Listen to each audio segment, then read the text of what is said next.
Welcome back, gamers, at the NintendoCade channel. I am Danny, and we have NintendoCade Evelyn here in this really premiere episode where we'll be discussing a topic that ponders a lot of guys, especially if you have a special loved one or a girlfriend, or even you have a wife that doesn't game, and you're wondering how to get them to game, how to have them start playing video games. It's a question that I'm sure many guys are wondering, and I want to give you guys her perspective on how to get your loved one to play video games.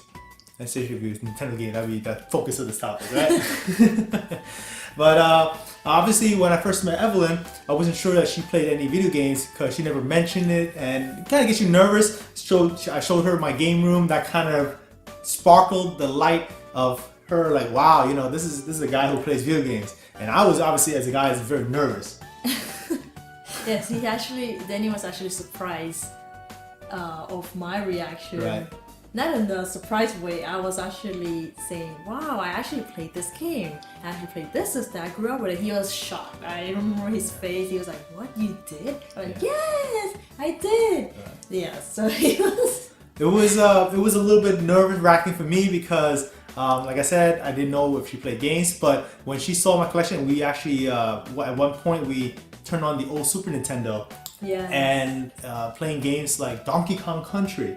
I remember. Yes, I actually grew up with that one. That's why. And I told her I grew up with this. I actually play. I actually remember every single little stage and every single item and things like that. Yeah. I was actually very impressed by how she played the game, because that game was one of my favorites of all time growing up as a kid, and she knew exactly what to do. So I guess one of the tips that you would give if someone in your life that doesn't play games, kind of see what they're into. Is that yes.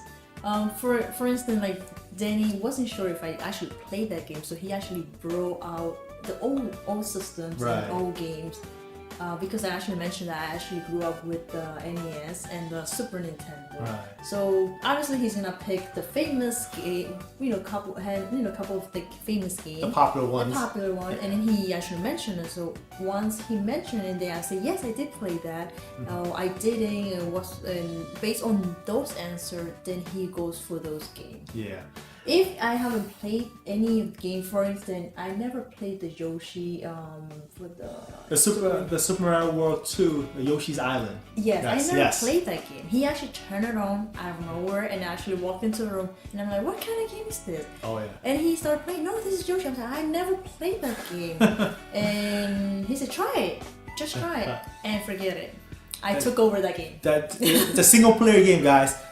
It's actually one of my favorites, and then she just took over the control and started playing Yoshi with the baby Mario jumping around like with the superpower, running around, awesome.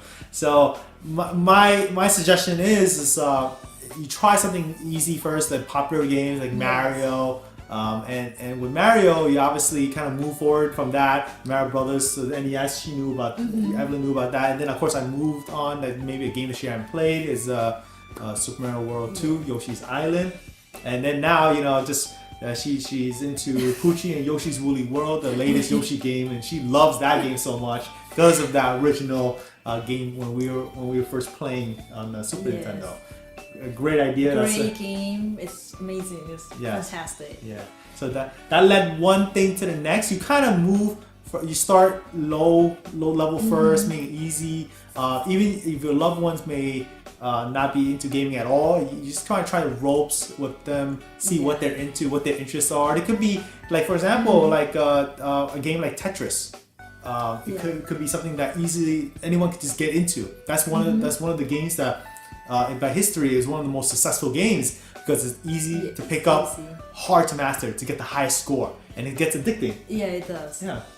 Pac-Man is another one you could try. I think like the very foundations of gaming for anyone that grew up in a generation like myself, I think that's what really draws people into gaming. For me, because I had a history of playing games, but I could understand with someone have no history of playing games. But then what Danny said is right. Just start something simple, then you get into it. You never know. Maybe the person would like some RPG game, not just story. They love the stories. They find something if the person likes something cute, find something cute or something romantic. I'm sure there's plenty of games and you could find. Like, Danny started showing me The Legend of Zelda. I never heard of it. Yeah. I never grew up with it at all. But what gave me, I was reading the story. It's very like beautiful. It's emotional. The music is amazing. I'm into it. But you really never know. He was surprised that I liked it, and I actually told him that I want to watch you play that game. Yeah, because the thing is though, she feels that she's not even capable of playing a game like Zelda yet. She hasn't reached the level of to play a game, but you know, she was interested in watching me playing Zelda, and that is a way that you can draw your special loved one into the game, pretty much showing how the game is, and it's like watching a movie, but you're watching someone that you love and to play the game. It's really to show them the ropes. It's really kind of gets them engrossed. Yeah, it's like romantic type too. Yes. I mean, if the person likes scary, then you could be something scary. You But it depends on play that Resident Evil. But not for me. I told you I can't watch scary, nothing scary. So it, I like I say, it's maybe depends on the person, what the person like. Yeah. Then you go little by little, moving up. And you know, what we did was, as I found out that she started enjoying Zelda, just an example, not actually playing it, but at least she enjoyed the music. So we planned a couple of times in the past to watch the Zelda Symphony. Symphony of the Goddesses, the concert for Zelda. For Zelda. That's another thing, that was a good idea. I also, another game was Final Fantasy. Yes. We actually went to the concert. And I forget it, I never play any of the games, but just listen to music, because they actually show you the screen, right? They show you the part of the game. So now forget, I have in my mind with the music in... Like Gerudo Valley. Yeah, forget it. That's my favorite. One of my favorites is Ocarina of Time. Yes. So that's another way to get them engrossed slowly, gradually, because the person may not be into a game, but they can appreciate the music of the game. That's what you could pinpoint some other way, not just like, okay, here's the control. Yeah. Like, not everyone would do that. It could be, Daniel was saying that going concert. Who knows if it's shopping? There's store that you could bring it and shop about video games. They may see what they like. Sometimes they might not tell you. So sometimes when you see, oh, that's so cute, so you know, as a hint, kind of. That's a good point. That like a couple of times I noticed that Evelyn we go into a shop in a big game store, retro game or modern like GameStop for example, and she's like, oh, I know that game. I grew up with this. That's a hint. That's a hint. This is cute. Yeah. Or that plushie, or this shirt. Yeah. It's a lot of things like, or if they see online sometimes. Yes. Because everything's online right now. You could shop, you could buy stuff. Right. So yeah, it's pretty much you could listen to what they say if they like certain things. And then you go around, you go work with it like that. Yeah. A good example is we have since we're based in New York. Anyone that goes to Nintendo New York store, they're pretty amazed at the abundant characters, the scenery, the environment gets you into it. Even if you're not a gamer, it's exciting. Like you said, even if the person is not a gamer, but trust me, everyone knows Mario. Yes. And even if they play the music right in the store, right, and they will listen to Super Mario Brothers theme. They will. I'm sure they will say, "Oh my gosh, this thing! Oh my god, this on that." They probably will.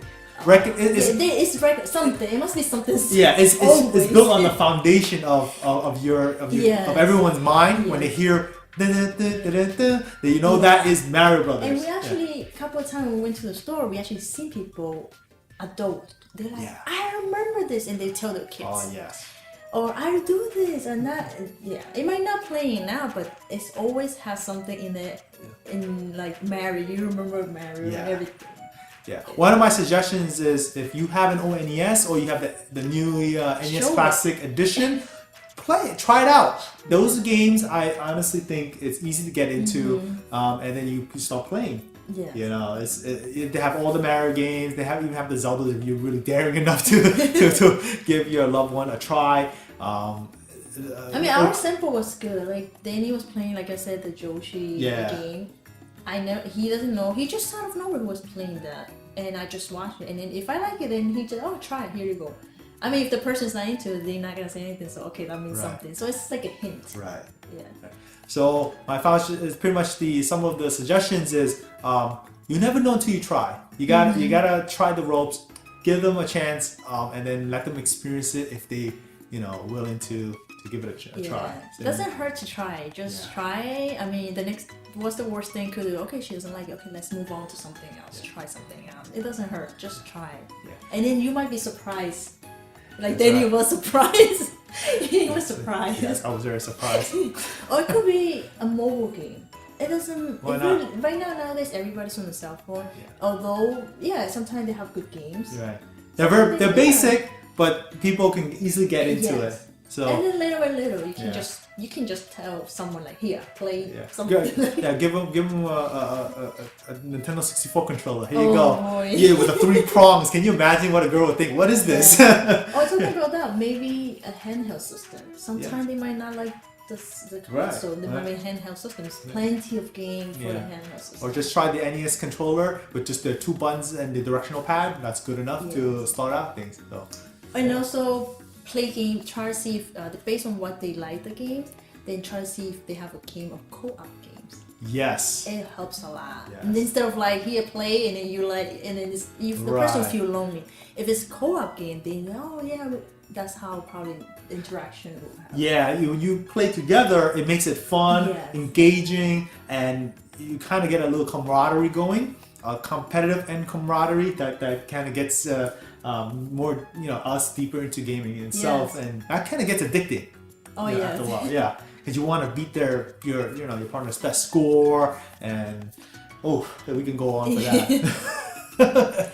So there you have it. This is Evelyn's direct answer to how to get your someone to get into gaming, and the best way to do so. And I honestly think that's the best way. I went through the same thing. Yeah, trust me, it does work. It does work. I did experiment. Yeah. I mean, not like I'm work in the lab, but I actually did with my friends, and it's actually work.